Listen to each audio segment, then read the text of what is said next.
مسجد قباء مسجد نبوی سے 3 میل کے فاصلے پر ہے۔ مسجد قباء اس کو اول مدینہ بھی بولتے ہیں۔ فضیلت کیا ہے اس مسجد میں حاضری کی؟ وضو کر کے آئے اور یہاں 2 رکعت ادا کرے تو عمرے کا ثواب۔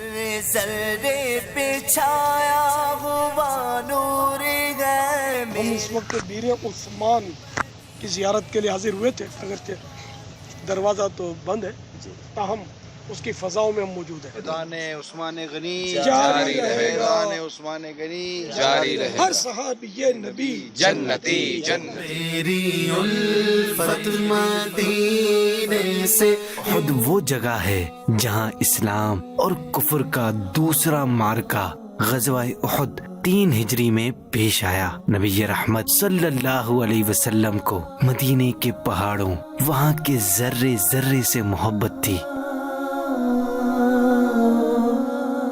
اسی پہاڑ کے دامن میں سید الشہداء امیر حمزہ رضی اللہ تعالی عنہ کا مزار اقدس بھی موجود ہے، جنہوں نے غزوہ احد کے دوران شہادت پائی۔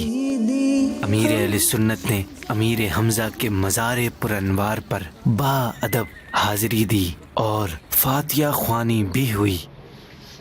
وارو قدم قدم پہ کہ ہر دم ہے جان نو۔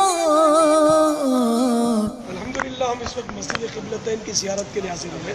پہلے بیت المقدس کی طرف منہ کر کے نماز پڑھی جاتی تھی، اور دوران نماز ہی سرکار صلی اللہ تعالیٰ علیہ وآلہ وسلم کی خواہش پر قبلہ تبدیل ہوا تو کعبے کو قبلہ بنا دیا۔ یہ راہ جاں فضا میرے مولا کے در کی ہے۔ قبیلہ بنی قینوقہ کا آباد تھا۔ میرے پیارے آقا مکی مدنی مصطفیٰ صلی اللہ تعالیٰ علیہ وآلہ وسلم انہیں نیکی کی دعوت دینے کی تشریف لے آئے، تو ان کے سردار نے نازیبا کلمات کہے، جس پر میرے میٹھے میٹھے آقا صلی اللہ تعالیٰ علیہ وآلہ وسلم پر جلال و وقار کے آثار نمایاں ہوئے۔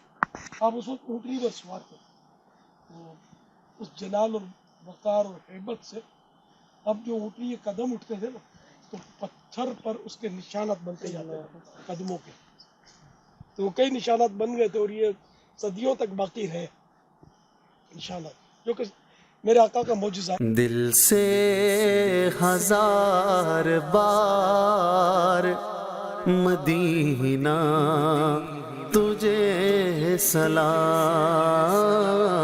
مسجد فتحہ یہ ایک یادگار مقام ہے۔ پیارے آقا صلی اللہ تعالیٰ علیہ وآلہ وسلم نے 3 دن یہ دعا فرمائی تھی، فتح کی بشارت ملی۔ یہ یا غزوہ خندق واقع ہوا تھا۔ مدینہ تجھے سلام۔